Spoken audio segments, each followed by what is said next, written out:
So I've had a few questions from students and people asking me about some things melodically that they can put into songs and how scales can help them. And one thing that I first started discovering was, when I first started playing scales, it was just kind of do the scale forward, do it back, do it forward, and I wasn't getting a whole lot out of it. And then I started to hear it in little places. I started hearing these scales or partial scales or part of scales popping up in for licks people were using. And one of them that I kind of heard people do was if you just play a basic G melodic scale where you play like, if you play that lick you think, well, there's not much I can do with that at this point, but actually you can start using it almost immediately. If you do things like you think about where your tag lick goes, and if you just make that first string a quarter note, and then play the rest of the scale, and then end on your fifth string, then you have a lick you could use, a tag lick you could use. So let's say for instance we're playing out of D, and then we're going to use our standard tag lick. We could put that melodic lick in there instead.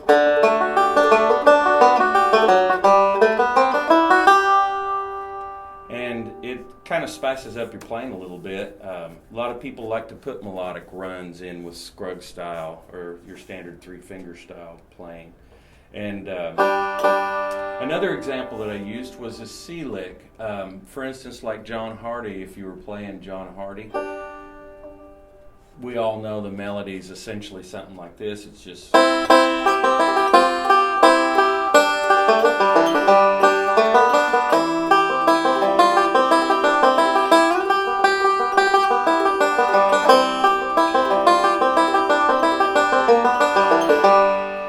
So over those C chords, all those 2 measures of C that I'm using, we could actually apply a scale, like a descending scale that would fit in there real nicely like this. And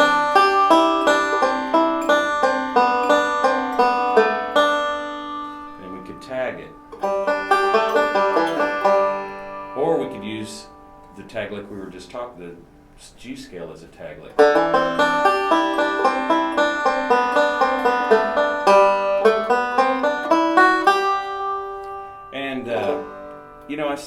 I enjoyed putting those things into those songs. So if we were playing John Hardy, we could do something like this.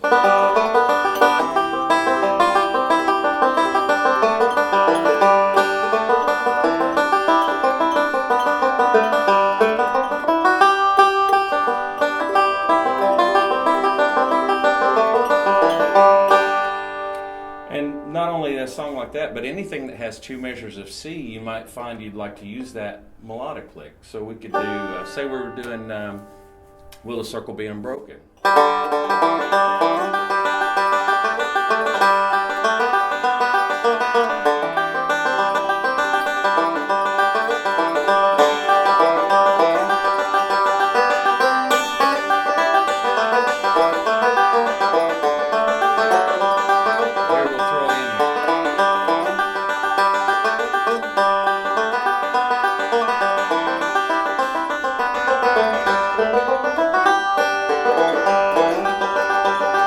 So you get the idea there. We can use those licks to spice up all kinds of songs.